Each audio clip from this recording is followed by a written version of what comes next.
رونا ہے نا، بندش ہے، رکاوٹ ہے، پریشانیاں ہیں، دکھ درد ہے، مسائل ہی ہیں. اس لیے کہ آج زندگیاں ان مسنون اعمال سے خالی ہو گئی. نہ صرف یہ کہ خالی ہو گئی، ان کی اہمیت بھی نہیں رہی. یار اس سے کیا ہوتا ہے؟ نہ یہ کہ یہ چیزیں زندگی سے نکلی، ان کی اہمیت کا احساس بھی نکلا.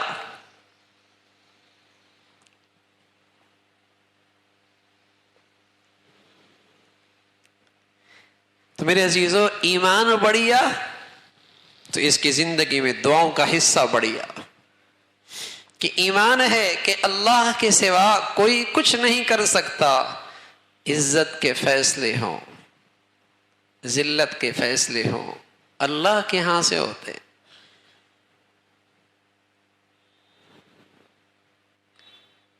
میرے مسئلے کا حل اللہ نہ چاہے تو کون کر سکتا حل؟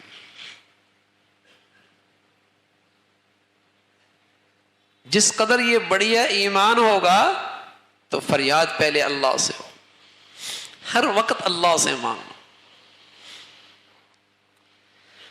پہلے اللہ نعمتیں دے رہا ہوتا تب بھی اللہ کو یاد کرتے تو نعمتوں میں اضافہ بھی ہوتا، برکت بھی ہوتی، اور نعمتیں محفوظ بھی ہو جایا کرتی تھی.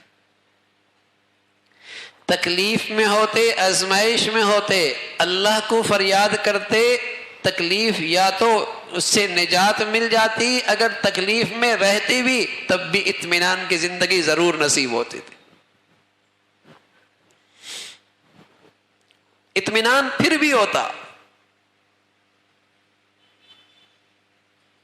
جب یہ دعا کر لی نا اور یقین ہو گیا کہ اللہ نے اسے قبول کر لیا، تو ایسا ہی ہے کہ تکلیف کی حالت کے اندر بھی آدمی مطمئن رہتا ہے کہ اس سے جو چیز ملی ہے اس مصیبت کی گھڑی میں، وہ اس مصیبت سے بھی بڑھیا چیز ہے.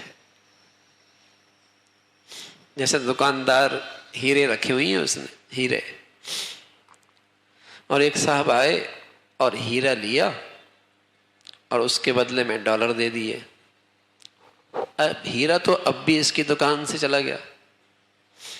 دوسرا صاحب آئے، کچھ دکھا کر ہیرا اٹھا کے لے گئے، ہیرا تو یہ بھی لے کر گئے.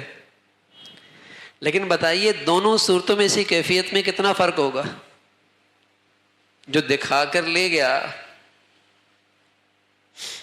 اور دیا کچھ نہیں، اس وقت کیا کیفیت ہوگی؟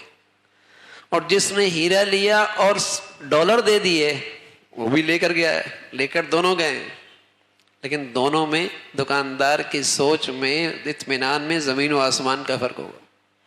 جس نے ڈالر دیے اس کے بارے میں تو خیال ہوگا کہ میاں ایک اور لے جاؤ، ایک اور لے جاؤ.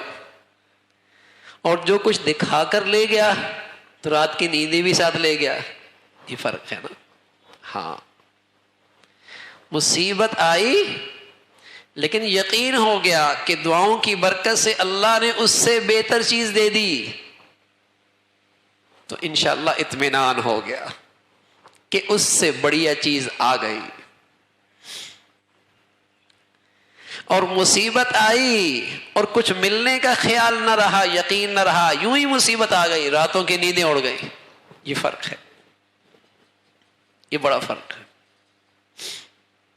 تو دنیا کے مصائب نیک بد دونوں پر آتے ہیں، دنیا کے حالات نیک بد دونوں پر آتے ہیں، لیکن فرق یہ ہے جسے اللہ کی معرفت نصیب ہوتی ہے وہ نیکی، وہ آزمائش کے اندر بھی کما رہا ہوتا ہے اور مطمئن ہوتا ہے. جو نیک آدمی ہوتا ہے وہ مصیبت اور آزمائش کے اندر بھی کمائی کر رہا ہوتا ہے اور مطمئن ہوتا ہے. حضرت ام سلمہ رضی اللہ تعالی عنہ حضور علیہ الصلوۃ والسلام سے سن رکھا تھا، آدمی کسی مصیبت میں آ جائے اور اللہ سے دعا کر لے، اللہ اس مصیبت میں مجھے اس سے بہتر چیز عطا فرما دے. یہ سن رکھا تھا. شوہر کا انتقال ہو گیا، شوہر کا انتقال ہو گیا ابو سلمہ کا.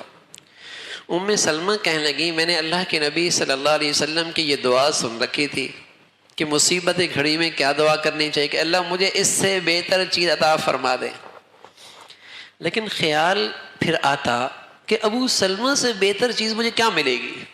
شوہر ہی چلا گیا اور وہ بھی ابو سلمہ جیسا شوہر، اب مجھے بہتر چیز کیا ملے گی؟ لیکن اپنے نبی کی بات پہ یقین بھی تھا، دعا مانگتی رہی، لیکن پھر وسوسہ بھی آتا ابو سلمہ سے بہتر کون ملے گا؟ فرمایا کچھ ہی دن گزرے کہ حضور علیہ الصلوۃ والسلام کی طرف سے نکاح کا پیغام آ گیا۔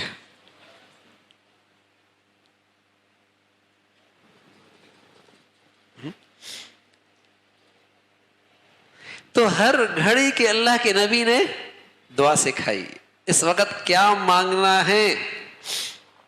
تو مصیبت کی گھڑی میں، آزمائش کی گھڑی میں اگر دعا کی دولت مل گئی تو کچھ نہیں گیا، بڑھیا دولت آ گئی۔